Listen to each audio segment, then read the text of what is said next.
Assalamualaikum warahmatullahi wabarakatuh. Perkenalkan, nama saya Zarifah Sintia Nasution. Saya dari kelas 813. Di sini saya akan membuat materi pembelajaran prakarya yang berjudul Pengolahan bahan pangan serelia, umbi-umbian, dan kacang-kacangan menjadi sebuah produk makanan. Jenis tanaman pangan dibagi menjadi 3 kelompok, yaitu serelia, umbi-umbian, dan kacang-kacangan. Serelia, umbi-umbian, dan kacang-kacangan mudah ditemukan di Indonesia karena beberapa di antaranya merupakan makanan pokok masyarakat Indonesia.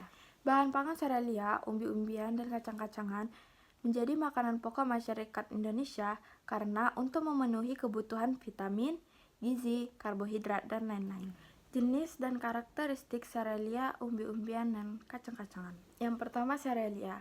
Serelia dapat dikenal sebagai sereal dan biji-bijian. Sereal dikelompokkan sebagai tanaman yang ditanam untuk dipanen bijinya. Serelia mengandung karbohidrat, protein, dan juga vitamin yang mampu menjaga keseimbangan tubuh dan juga mampu menyehatkan tubuh. Jenis-jenis serelia antara lain gandum, beras, dan juga jagung.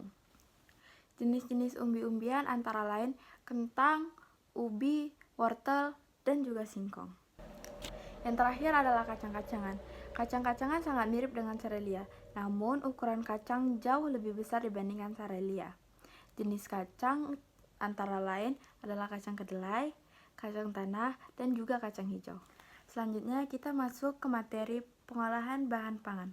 Kalian semua tahu gak sih bahwasanya ubi dapat diolah menjadi getuk?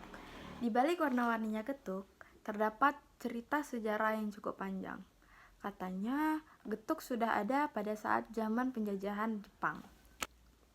Teman-teman semua tahu gak sih, dulu pada saat masa penjajahan Jepang, masyarakat Magelang sangat krisis terhadap beras. Itulah yang mengakibatkan beras menjadi langka dan harganya menjadi naik. Pada saat masa penjajahan Jepang, masyarakat Indonesia sangat krisis ekonomi. Itulah yang membuat masyarakat Magelang berinovasi membuat singkong menjadi makanan pokok.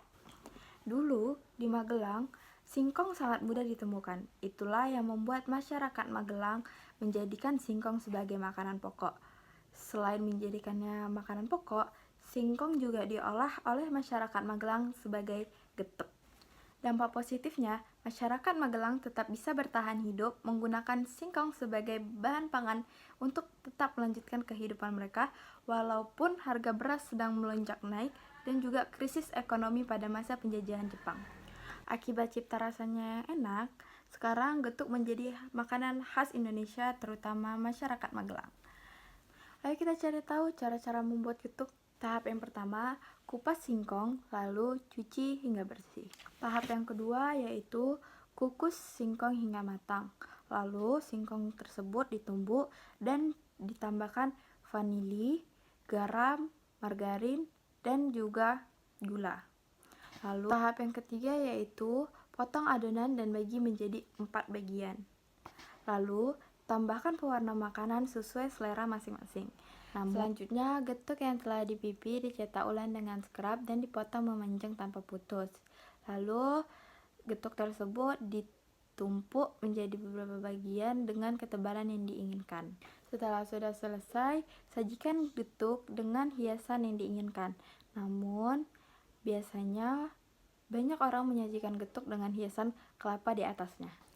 Getuk yang sudah siap dihias dapat disajikan. Cara penyajian getuk dapat menjadi daya tarik utama konsumen terhadap sebuah makanan tersebut. Warna makanan, tekstur makanan, rasa makanan, dan cara penyajian makanan tersebut menjadi suatu pertimbangan besar konsumen untuk membeli suatu makanan tersebut. Oleh karena itu, untuk menyajikan atau menjual sebuah produk makanan diperlukan ketelitian yang khusus. Bukan hanya sekadar menyajikan makanan, namun cara kita menyajikan makanan atau menjual makanan dapat melambangkan atau menyimbolkan bagaimana diri kita dan kehidupan kita. Sekian tugas video dari saya. Apabila ada kesalahan mohon dimaafkan.